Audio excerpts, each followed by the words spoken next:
Kaya mo yan, Uge. Uge, parang awa mo lang. Ano, Uge? Yay!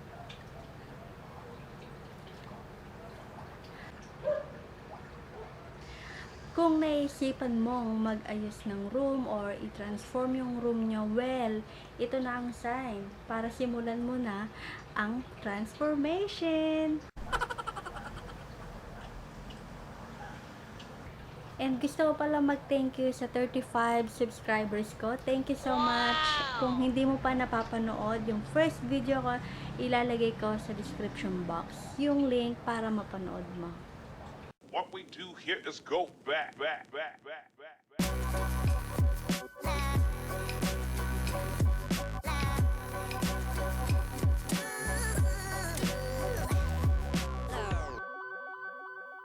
Hey guys! Welcome back to our channel! Ang tagal ko na rin na hindi nakapag-upload ng video and it's because I'm waiting for this moment na makapag-film under natural lighting. Today, gusto kong i-share sa inyo kung paano namin na-transform ang aming room from tsaka to yayamanin look sa halagang 990 pesos. And take note guys, may natira pa sa mga ginamit namin like pintura, and for sure, meron tayong part 2 ng video, so make sure to click the bell button para ma-notify ka sa next video. Ilalagay ko rin ang full details ng mga ginamit namin sa description box para may reference kayo. Let's go!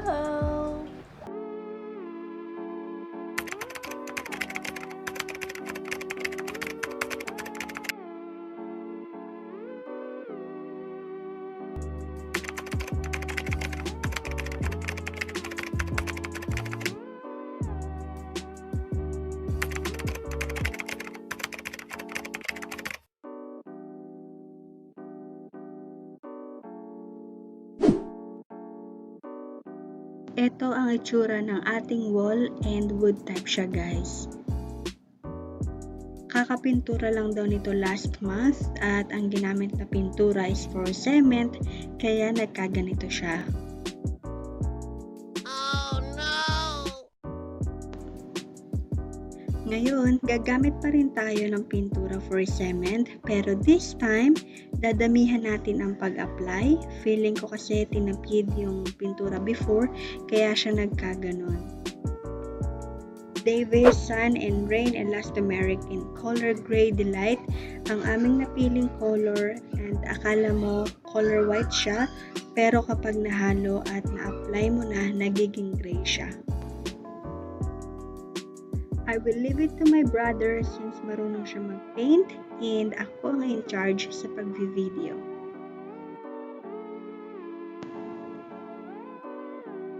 Here's the final look guys!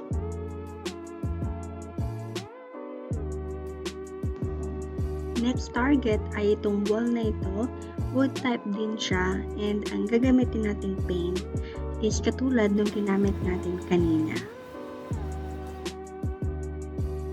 This time, we will use paint in color white.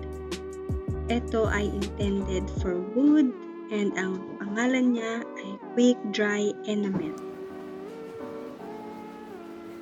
So may gagawin kami exciting sa wall na ito kaya ginamitan namin siya ng white muna to cover yung uneven spots.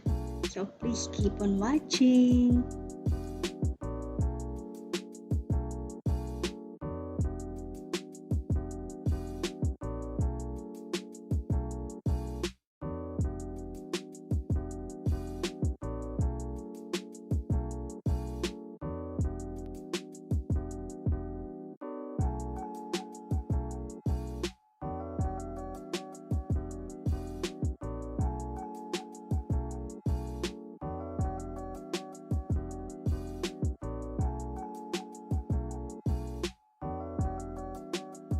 Ito yung natira sa ating 4 liters na pintura.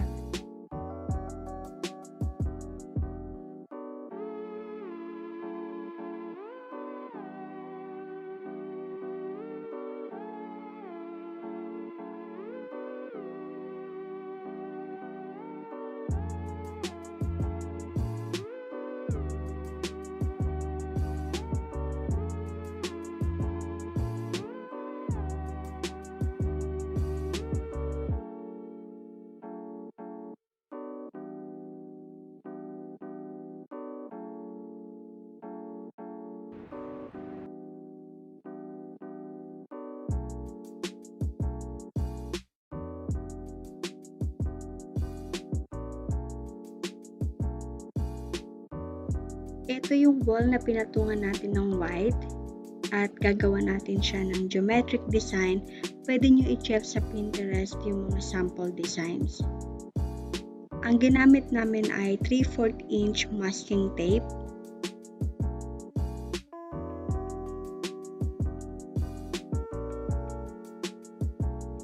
Suggest ko lang guys, kung nahihirapan kayo sa mga pattern, pwede naman na ipagdikit-dikit nyo na lang yung masking tape without any pattern katulad ng ginawa ko sa taas dahil hindi naman siya halata. And eto guys yung itsura ng ating ginawang geometric design using masking tape.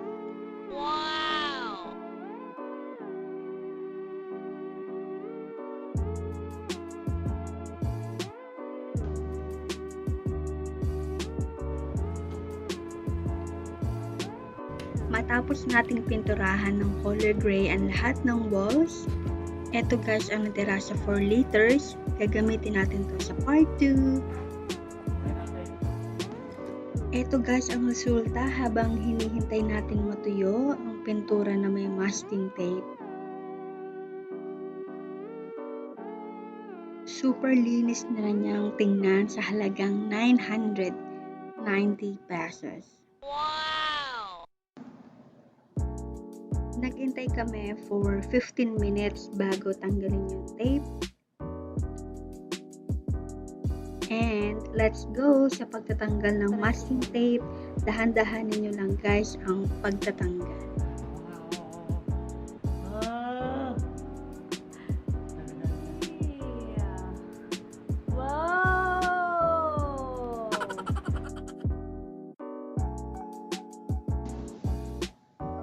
Nung tinanggal namin yung masking tape, ito yung nangyari.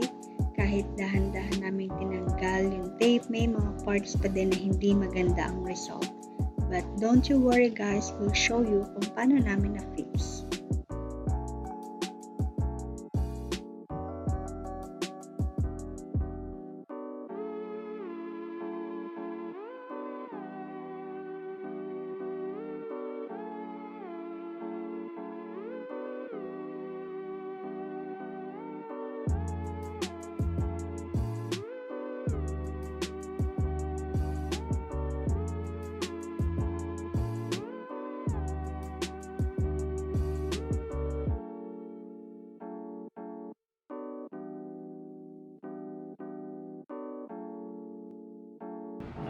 Wait lang, wait. Game. Dahan-dahan, oo. Dahan-dahan. Baka umulit-ulit tayo. Yan, dahan-dahan. Kaya mo yan, Uge. Uge, parang awa mo na.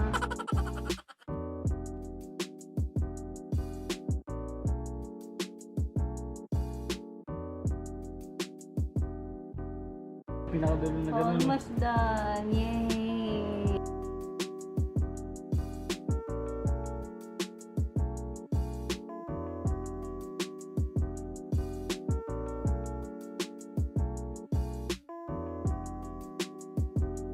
Ito na guys ang final look and super satisfied ako sa naging resulta. Wow! Ang linis na niyang tingnan.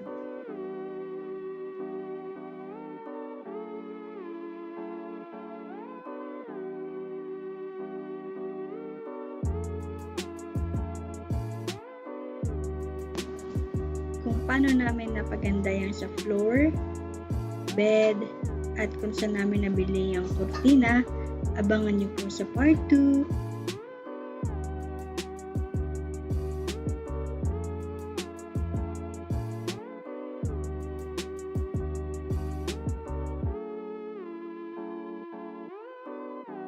So, ayun lang guys, and I hope may natutunan kayo sa video na to, and kung may mga questions kayo, please comment below. I'll surely reply as soon as I can. And if you find this video helpful, please like, share, and subscribe, and hit the bell button para ma-notify ka sa next video. Thank you so much for watching, and I hope to see you on my next video. Bye! What we do here is go back. mode.